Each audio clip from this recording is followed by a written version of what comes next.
Hello, my sewing friends, and happy holidays. We've been sharing a lot of holiday content this year, which is one of my favorite things to make. So today's project is another fun holiday project. This is our new gingerbread treat bag. This is super cute. It's very, very simple. I wanted it to be something that you could sew up a lot of if you wanted to make a bunch for your kids' classroom, if you wanted to give them to the neighbors, whatever. So it's a very, very quick and fun project, and it just ties off with some type of ribbon, string, twine, whatever you want to do. So super simple project.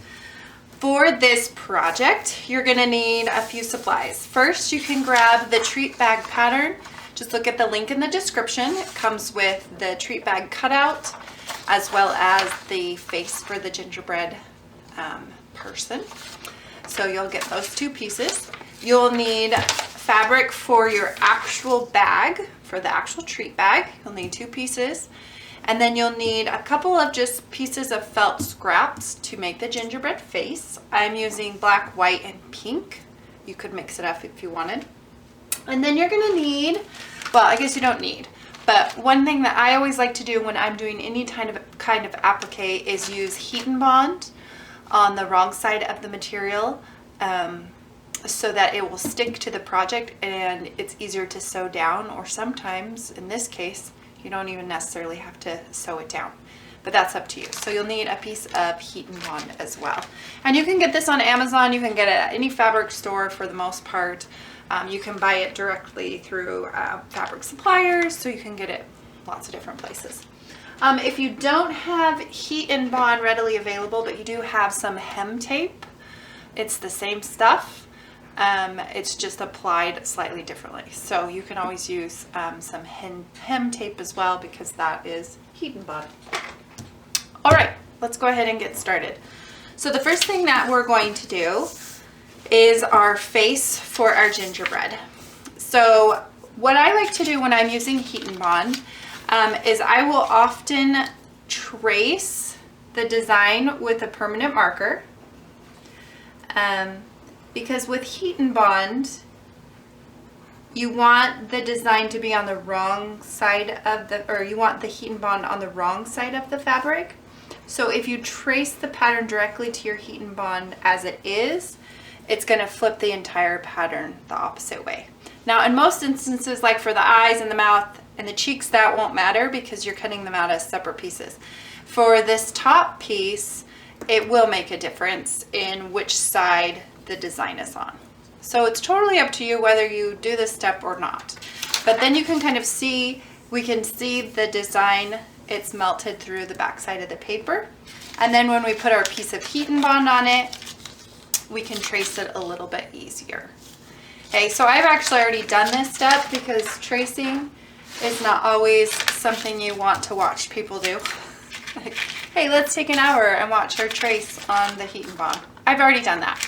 One side of the heat and bond is paper, and then the other side is the adhesive. Okay, so you want to trace on the paper side, not the adhesive side. And then we're just going to get our little Cricut Easy Press Mini here and our mat. And I'm just going to, now I guess I should show you here so this makes sense. So I've got the top, that's my frosting. I've got the 2 blacks of my eyes that I've traced, and the 2 whites of my eyes I traced separately. My mouth, and then the 2 cheeks, which are pink. Okay, so hopefully that, you can kind of see that a little bit better. You might be like, why is there so many circles? That's why. So what I'm going to do is I'm just going to actually trim this down. You don't necessarily have to do this part if you have lots of material, but I am using a few scraps here of my felt that I found, and so I just want to really make sure that I have enough material for my design. So I'm just trimming it down a little bit. So here's the frosting at the top of our little design, and then I'm going to cut my 2 whites of my eyes out. Those are kind of right here. They're the smaller of the I guess they're the medium-sized circles, technically. So here's my 2 whites of my eyes. And I'm just going to put them right on my felt here and press them in.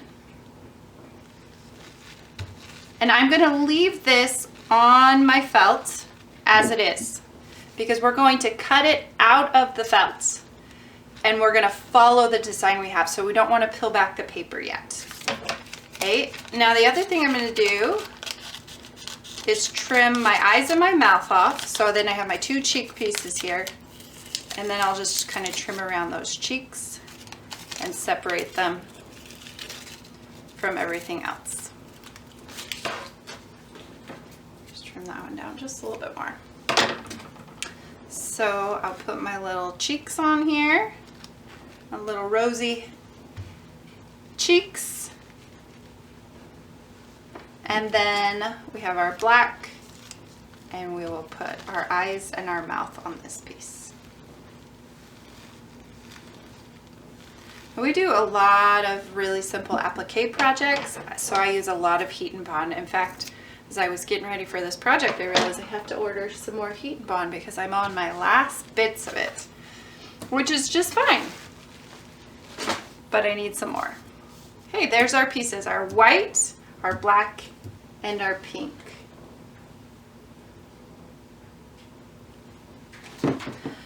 So now we're going to trim them out. And this is pretty simple. I'm just going to follow along the black permanent markings that I made. And there's one eye. And here is my other eye coming out. So it's really simple. Now at this point, I still will leave the paper on. I'm not going to pull the paper off until I'm ready to press. And why I'm doing that is because I have a lot of experience with applique and pulling paper off before it should and then not realizing which pieces are which. And then I have a tiny eyeball because I used the small piece instead of, or vice versa, or my 2 cheeks are the wrong size or whatever. Now you don't have to be completely perfect on your cutting out either, because this paper is going to get removed. So if you're not right on the black or just outside, or some of it you overlap or whatever, it's fine. Nobody's going to know because those markings will go away once you remove the paper. And see, this one, the paper's coming off as it is. It definitely happens. So you kind of have to make sure you know where your pieces go in case. But especially if you're doing a lot of something. Sometimes it's good just to do all of them at the same time.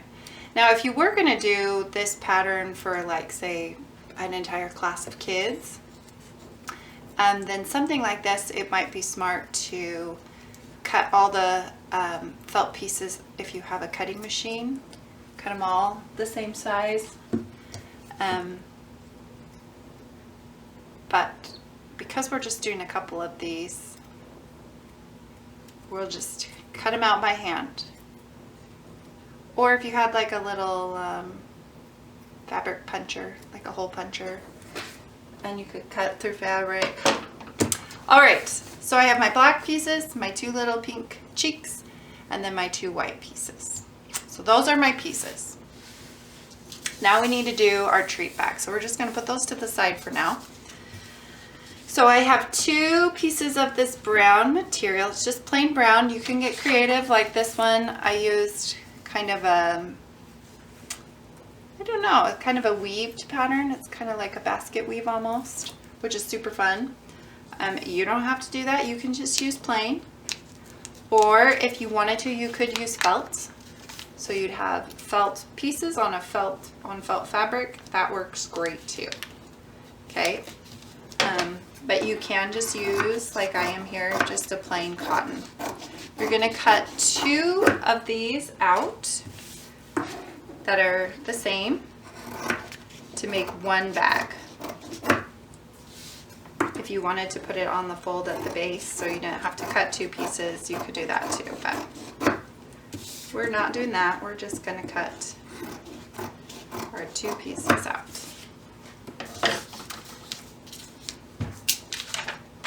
there's our 2 pieces. Now we're just gonna take one of those pieces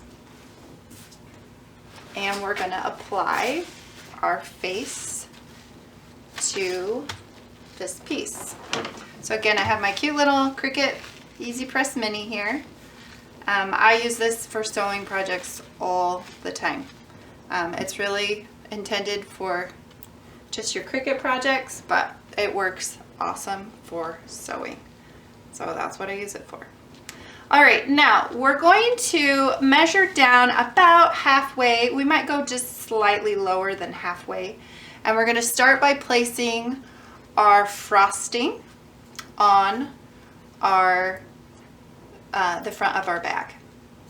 And then we'll peel off the paper and we'll put our eyes on there. If I can get the paper off. 2 eyes, and then our little mouth. And as I was sewing the first one, I thought, how cute would it be actually to make it kind of a little sad gingerbread. You wouldn't have to do that, but I thought that might be fun. A little bit different. Just a gingerbread that doesn't want to be eaten. And then 2 little cheeks here. And then our last eye. And the eyes, you could do different things. You could go cross-eyed like this.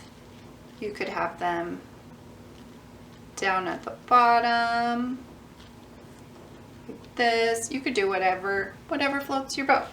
And you could make all different expressions of gingerbread, which would be like a really fun idea. So we're gonna do a sad gingerbread, just 'cause. And now I'm just gonna take my little Easy Press Mini here, and I'm gonna press,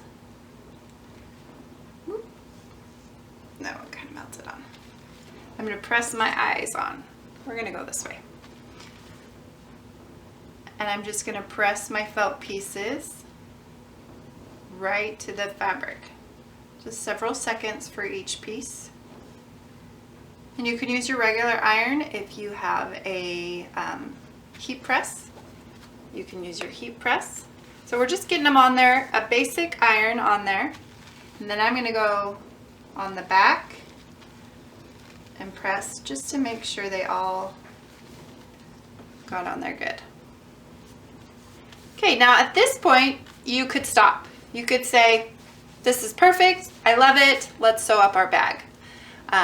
You're making 30 of these for a bunch of third graders. They don't care if the eyes fall off. Maybe you're making them for people at church and you want them to be just a little bit more special and that they'll last a little bit longer so people can use them for years and years. If that's the case, you're gonna wanna stitch them.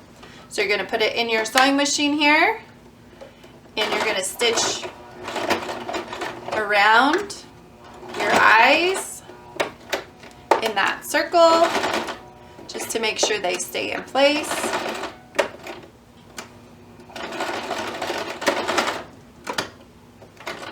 Jump over to the other eye over here.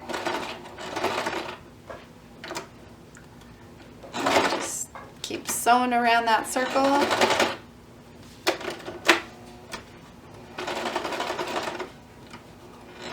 The best you can. Again, it doesn't have to be perfect. I mean, you don't want crazy stitches, but this is just super basic. When we come down to the mouth here, we're just gonna stitch across the mouth in the line. Okay.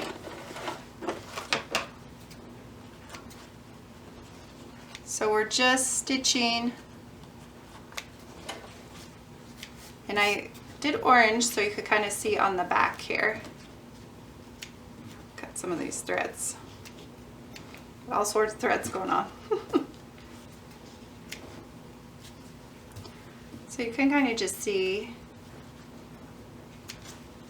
well, it's kind of hard to see, I know, it's dark on dark. But that just helps it stay just a little bit more.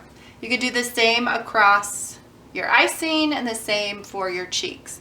And your cheeks, you wouldn't necessarily have to stitch them down all the way in a circle. You could just tack them down.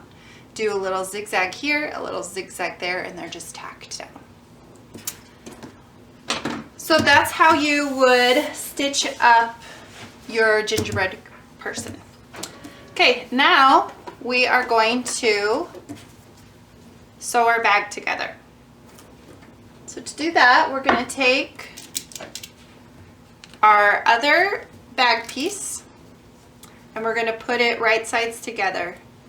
So the design is on the inside, gingerbread person's on the inside, and we're going to stitch from the top, down, around, and up. Now I'm going to actually do quite a long back stitch, and that's just because we're going to be using our scissors to finish the top. And so that back long stitch, or that long back stitch will be, so I make sure that I have the back stitch. I'll let you know here in a bit what I mean. Get to the corner, put my needle down, turn, continue sewing, to the corner, needle down, turn, and sew to the top. I'm using 1/4 inch seam allowance,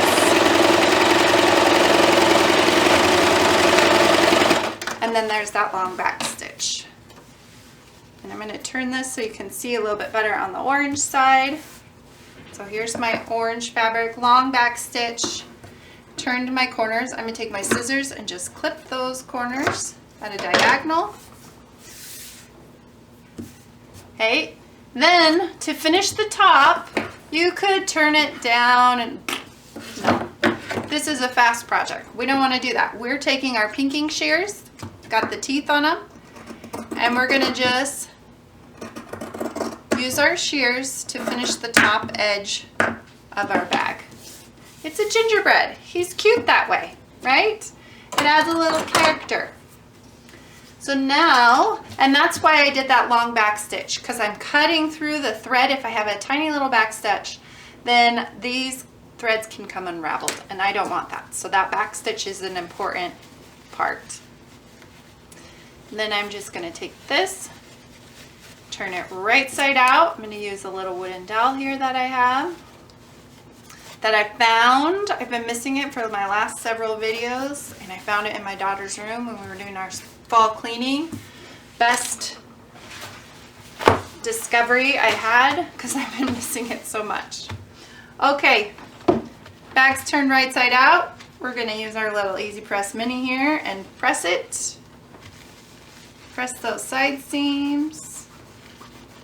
Press out those wrinkles.